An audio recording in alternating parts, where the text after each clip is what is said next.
The mockery. Major Elias Reed stood at perfect attention along the curved wall of the Grand Assembly Hall, his military posture unwavering despite the 5-hour diplomatic session dragging into its sixth. The Terran-Zavari peace accord had entered its second year, and tensions remained high between the human coalition and the technologically superior purple-skinned aliens who had nearly decimated Earth's orbital defenses before agreeing to terms. Elias kept his eyes fixed forward, trying to ignore the subtle glances from Ambassador Nylara Vex, seated at the crescent table among the Zavari High Command. Her violet skin seemed to shimmer under the ambient lighting, intricate silver markings tracing her temples and disappearing beneath her formal attire. Unlike other Zavari representatives, Nylara spoke fluent English without translation assistance, making her both respected and feared among the human delegation. The resource allocation to Sector 17 remains insufficient, General Hargrove argued, tapping the holographic display. Our colonists report continued shortages. Nylara leaned forward, her silver eyes narrowing. Perhaps your colonists should learn efficiency rather than waste. Our data suggests your consumption rates exceed necessity by 37%. Elias fought to maintain his neutral expression. He'd studied Ambassador Vex's diplomatic career extensively. Her brilliant negotiation of the Proxima Treaties, her advancement through Zavari ranks despite being relatively young for her species. Before their races had clashed, he'd admired her from transmissions and public addresses. That admiration had curdled into something complicated after watching his fellow soldiers fall to Zavari weapons. "Major Reed," called Admiral Chen, "please display the consumption analytics from last quarter." Elias stepped forward, activating his datapad to project the requested statistics. As he returned to position, Nylara's melodious voice cut through the murmuring chamber. "Interesting to see your military reduced to presentation duties," she remarked, seemingly casual, though her words carried through the excellent acoustics. "I suppose it's fitting. Humans always did prefer brute force over intellect." Several Zavari officials smirked. Elias kept his face impassive, though his jaw tightened imperceptibly. "Ambassador Vex," Admiral Chen warned, "we're here to discuss resource allocation, not exchange insults." "Merely an observation, though I must wonder if Major Reed finds his current assignment fulfilling after leading the disastrous Callisto offensive." The chamber fell silent. The Callisto operation had been a crushing defeat for human forces, and Elias's first command. 43 soldiers lost under his orders. Their names were etched into his memory, recited silently each night before sleep. "Ambassador," Elias found himself speaking, protocol momentarily forgotten. "My current assignment serves the peace. I consider that fulfilling." Nylara's expression shifted to one of amused curiosity. "How charmingly primitive, this human loyalty. Tell me, Major, do you genuinely believe this peace benefits your people, or are you simply following orders like a well-trained animal?" "Nylara," hissed another Zavari official. But she continued, rising from her seat with fluid grace. "I've studied your file, Major Reed. Top of your military academy, decorated in 3 campaigns, yet relegated to glorified security after 1 failure. Your hierarchical command structure fascinates me. How quickly you discard those who disappoint." She circled closer, her scent like distant thunderstorms. "Does it hurt, knowing your genetic inferiority will always place you beneath species like mine, regardless of your individual accomplishments?" Elias did something unexpected. He laughed. A short, genuine sound that surprised even himself. "Something amuses you?" Nylara's perfect composure fractured slightly. "Just thinking that superiority and wisdom aren't always found in the same person, Ambassador." The chamber erupted in uncomfortable murmurs. Nylara's purple skin darkened slightly around her cheekbones, the Zavari equivalent of a flush. "Major Reed, you're dismissed," Admiral Chen ordered sharply. As Elias exited, he felt Nylara's silver eyes burning into his back. He'd broken protocol, potentially damaged diplomatic relations, and likely earned himself a formal reprimand. Yet walking through the gleaming corridors of Unity Station, orbiting peacefully between Earth and Zavari Prime, Elias couldn't bring himself to regret that moment of defiance, even as he acknowledged the strange flutter in his chest whenever Ambassador Vex's silver gaze found him across crowded rooms. Part 2. Fallen Grace. 3 months after the humiliating exchange in the Grand Assembly Hall, Nylara Vex found herself in an unthinkable position. She moved swiftly through the dimly lit maintenance corridors of Unity Station, her ceremonial robes replaced with a simple braid jumpsuit. The elegant silver adornments that usually framed her face had been hastily removed, leaving faint marks on her purple skin. "Ambassador Vex is to be detained immediately," echoed an announcement through the station's communication system. "By order of the Zavari High Command, she is charged with treason and conspiracy against the peace accord." Nylara's breath caught as she pressed herself against a wall, allowing a security patrol to pass. Treason. The word burned in her mind. Just yesterday, she had been preparing her presentation on expanding trade routes. Today, her private communications had been doctored, her loyal aides arrested, and her reputation shattered by fabricated evidence suggesting she had been sabotaging the peace process. Behind this betrayal stood Magistrate Zorith, her longtime political rival who had coveted her position and influence.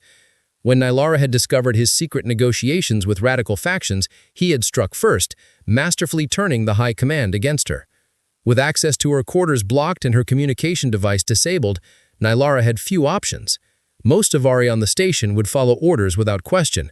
Her human counterparts would likely celebrate her downfall, except perhaps one.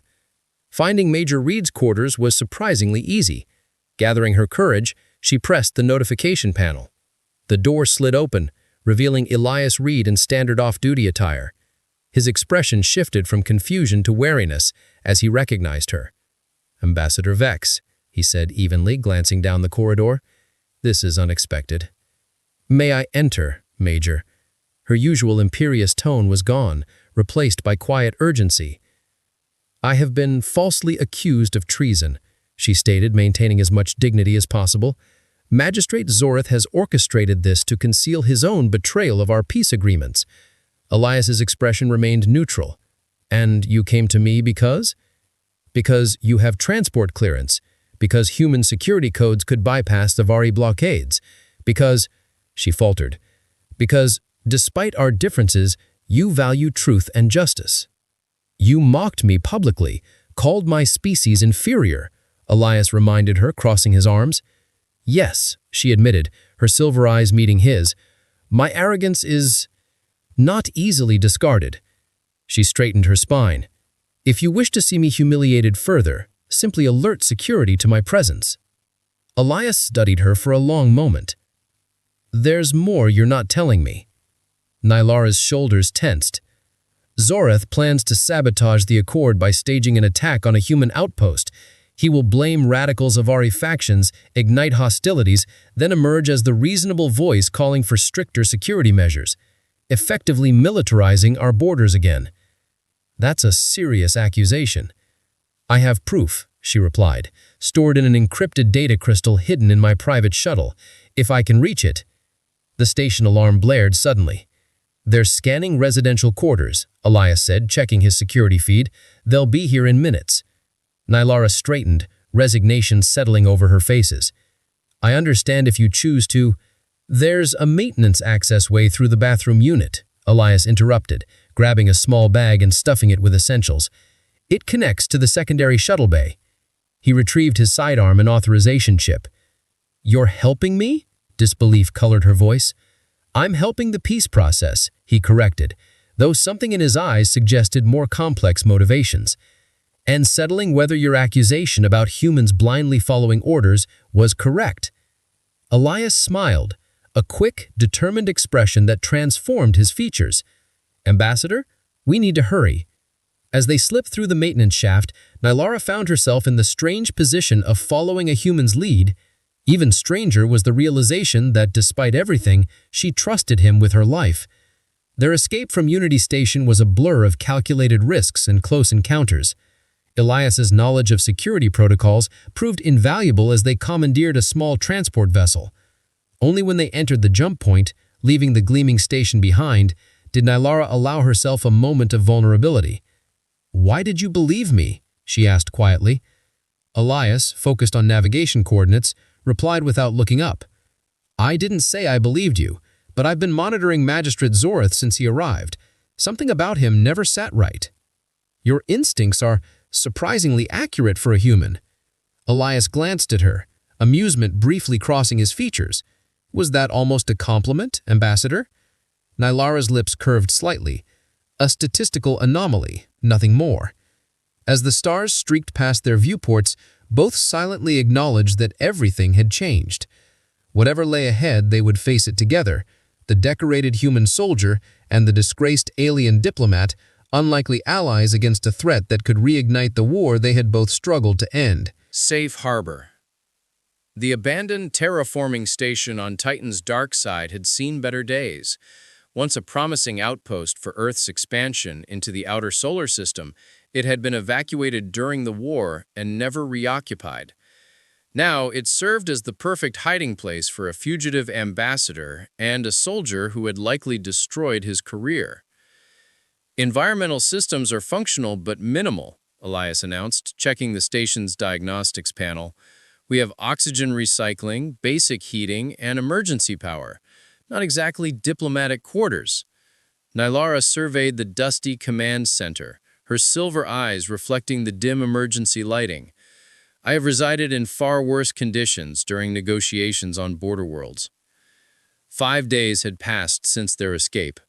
After retrieving the encrypted data from Nylara's private shuttle, they had plotted a course for Saturn's largest moon, knowing it would be one of the last places Zorith would think to search. The journey had been spent in an uneasy silence, punctuated by practical discussions about their next move. The encryption is complex, Nylara said, examining the data crystal they had recovered. I need time to extract the evidence properly. Elias nodded, setting up a perimeter alarm system. Time is something we have.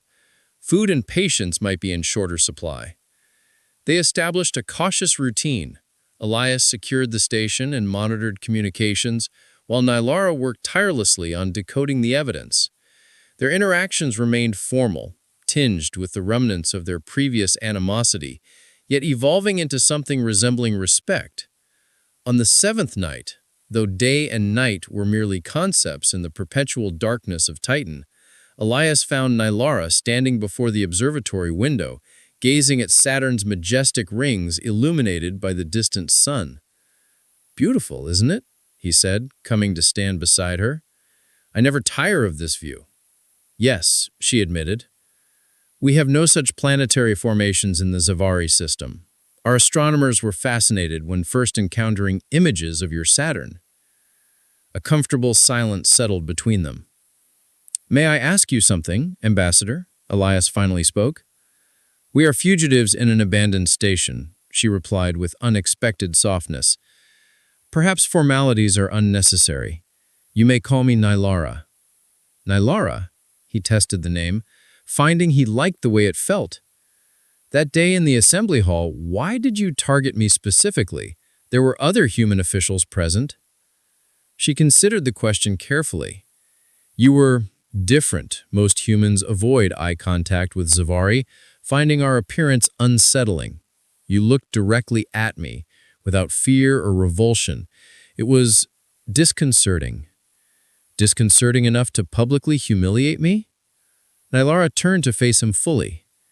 My position within the high command was precarious. Many believed I was too sympathetic to humans.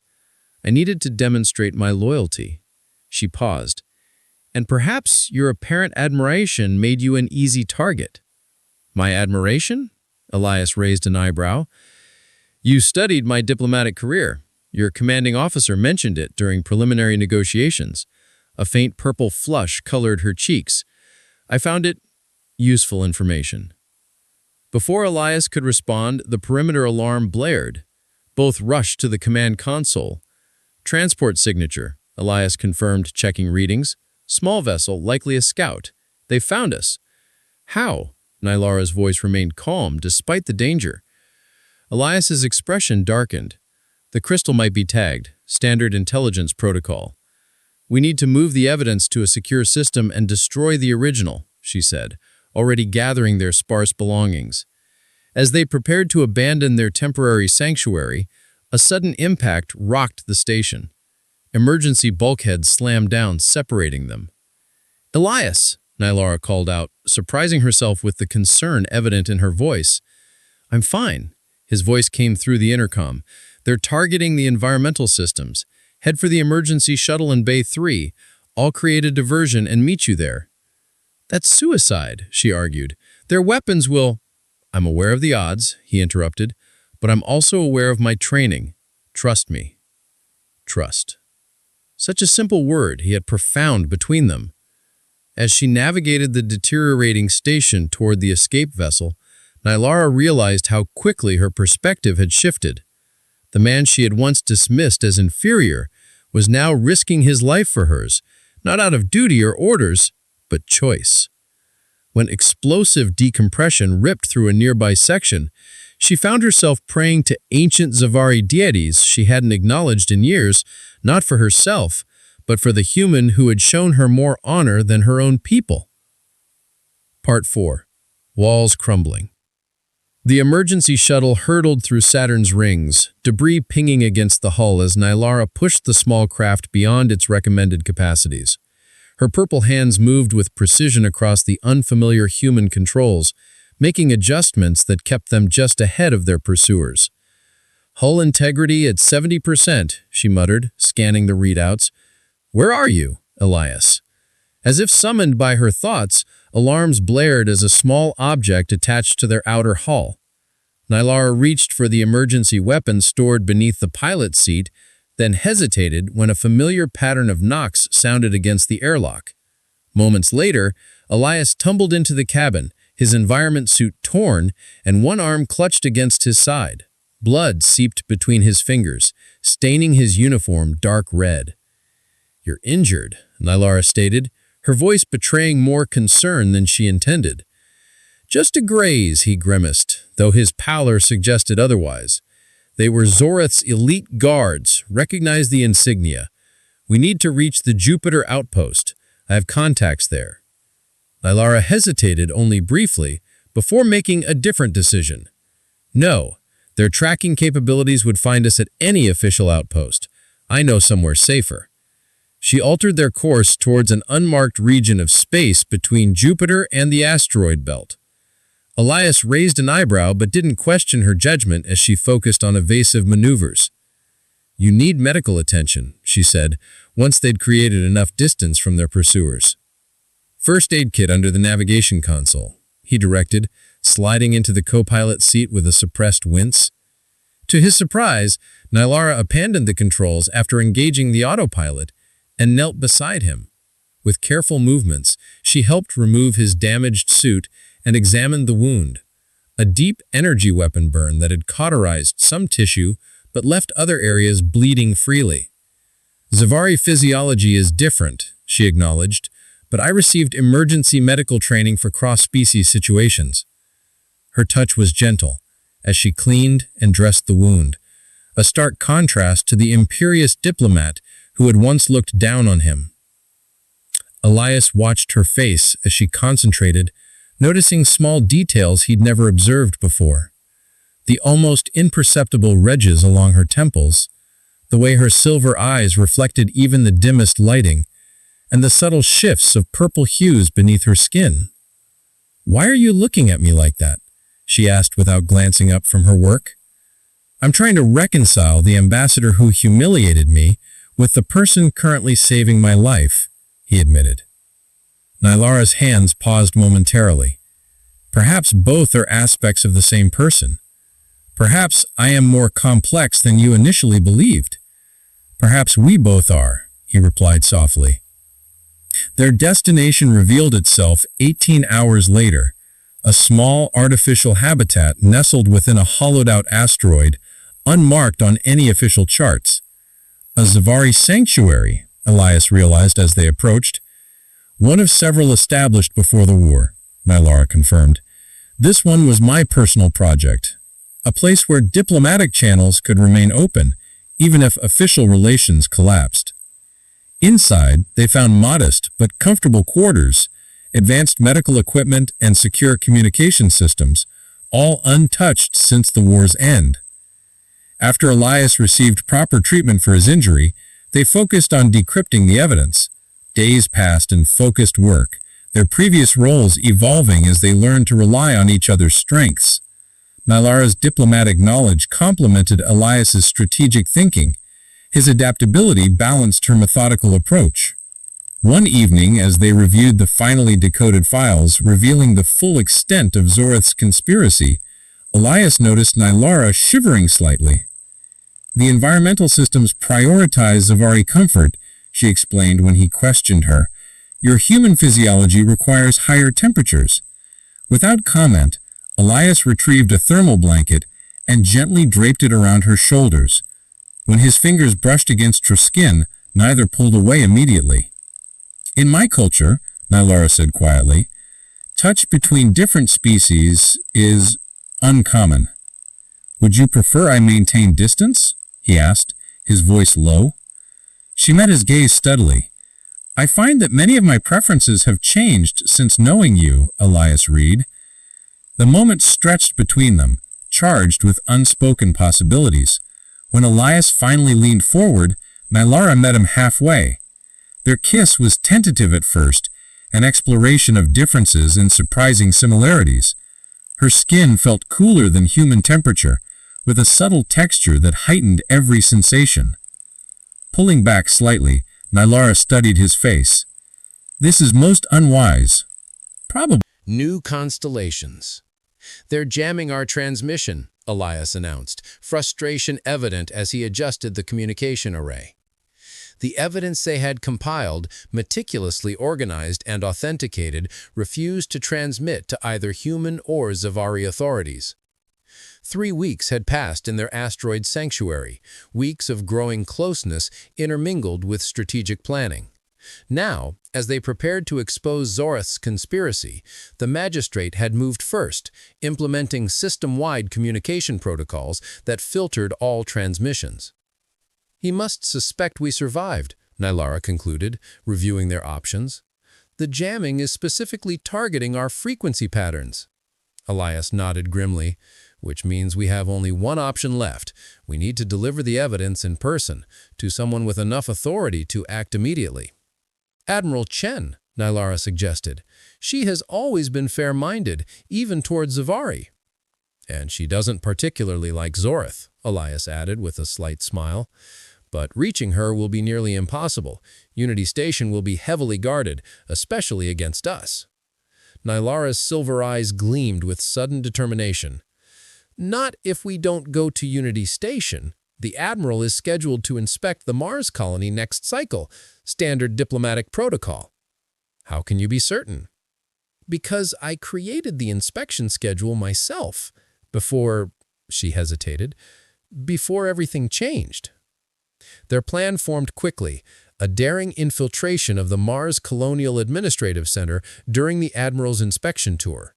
It would require perfect timing, flawless execution, and more than a little luck. As they prepared their small vessel for the journey, Nylara found Elias staring at the star chart, his expression pensive. "Second thoughts?" she asked, coming to stand beside him. "No," he replied, taking her hand in his, "just considering what comes after. If we succeed, if Zorith is exposed, and you're exonerated, what then?" The question hung between them, laden with implications. Their time in isolation had created something precious, but the real world awaited, with all its complexities and prejudices. "I don't know," she admitted. "There is no precedent for this," she gestured between them. "A Zavari ambassador and a human officer." "Perhaps we could establish one," he suggested, his thumb tracing circles on her palm. "If that's what you want." Nylara studied him for a long moment. 3 months ago, I would have dismissed the possibility without consideration. Now, she leaned forward, pressing her forehead against his in a traditional Zavari gesture of deep affection. "Now, I find myself unwilling to imagine a future without you in it." Their journey to Mars proceeded without incident, almost suspiciously so. As they approached the colony's secondary landing bay, both recognized the ease of their passage likely meant one thing. They were expected. "It could be a trap," Elias warned, as they prepared for landing. "Undoubtedly," Nylara agreed, "but Zorith's arrogance works in our favor. He will want to capture us himself to ensure the evidence is destroyed completely." Then we give him what he wants, Elias decided, outlining a revised strategy that would use Zorith's expectations against him. The Mars Colonial Center bustled with activity as preparations for Admiral Chen's inspection continued. Disguised in maintenance uniforms, Elias and Nylara navigated the service corridors, the precious data crystals secured in a shielded compartment. They separated at a junction, Nylara to locate the Admiral, Elias to create a diversion that would draw Zorith's security forces. The plan was precise, timed to the minute. "Be careful," Nylara said before they parted, the words carrying weight beyond their simple meaning. "Always," Elias promised, briefly touching her face before disappearing down a corridor. Everything proceeded according to plan until Nylara rounded the final corner and found herself face to face with Magistrate Zorith himself, flanked by guards. "Ambassador Vex," he greeted her with false cordiality, "how convenient that you've delivered yourself to us. Where is your human accomplice?" "I came alone," she lied smoothly, her diplomat's training serving her well. "Major Reed perished during the attack on Titan." Something flickered in Zorith's eyes, suspicion or satisfaction, she couldn't tell. A pity, though perhaps fitting that a human would sacrifice himself so futilely. "His sacrifice ensured the evidence survived," Nylara countered, reaching slowly into her pocket. "Evidence I've already transmitted to multiple authorities." "A bluff," Zorith sneered. "Our jamming protocols were designed for long-range transmissions," she interrupted, "not for local colonial networks." Doubt crept into Zorith's expression. Before he could respond, alarms blared throughout the facility, Elias's diversion right on schedule. In the momentary confusion, Nylara slipped past the guards and ran, leading them away from where she knew Admiral Chen would be arriving. If she could just keep them occupied long enough. An energy blast struck the wall beside her, showering her with debris. 3 more guards appeared ahead, blocking her escape route. Trapped, she turned to face Zorith as he approached. "Your treachery ends here," he declared, drawing his ceremonial weapon. "The High Command has already authorized your execution as a traitor." "The only traitor here is you," came a commanding voice from behind him. Admiral Chen stood in the corridor entrance, flanked by her security detail, and, to Nylara's immense relief, Elias, who looked battered but triumphant. "Magistrate Zorith," the Admiral continued, "you are hereby detained pending investigation into conspiracy charges. We have received compelling evidence of your attempt to sabotage the peace accord." As Zorith's protests fell on deaf ears and he was led away, Nylara rushed to Elias, unconcerned with appearances, as she checked his injuries. "Your timing," she murmured, "continues to impress me." "I had excellent motivation," he replied with a smile. Later, after debriefings and formal statements, they stood together on the observation deck overlooking the Martian landscape. The evidence had been verified, Zorith's conspiracy exposed, and Nylara's name cleared. Yet uncertainty still loomed before them. "I've been offered reinstatement," Nylara said, watching the sunset paint the rusty horizon in brilliant golds. "You deserve it," Elias replied, genuine pride in his voice. "No one understands the importance of peace better than you do now." "And you," she asked, "what will become of Major Reed?" "Apparently, helping expose a plot to derail the peace accord earned some goodwill. I've been offered a diplomatic security position on the Zavari homeworld, should I choose to accept it." Hope bloomed across Nylara's faces. "That would be unprecedented." "So are we," he pointed out, taking her hands in his. "The human soldier and the Zavari diplomat who found something worth fighting for. Together." "There will be opposition," she cautioned, "from both our peoples." "Probably," he agreed, "but if we could overcome our own prejudices, perhaps others can too. Maybe that's how peace truly begins, not with treaties and accords, but with understanding, with seeing value in differences rather than threat." As the Martian night descended, Nylara and Elias stood at the threshold of something entirely new. Whatever challenges awaited, they would face them as they had faced everything since that fateful day on Unity Station, by each other's side, two individuals from worlds apart who had discovered that the distance between stars was nothing compared to the distance they had already crossed to find each other. In the vast expanse of space, they had created their own constellation, a new pattern of possibility written across the cosmos.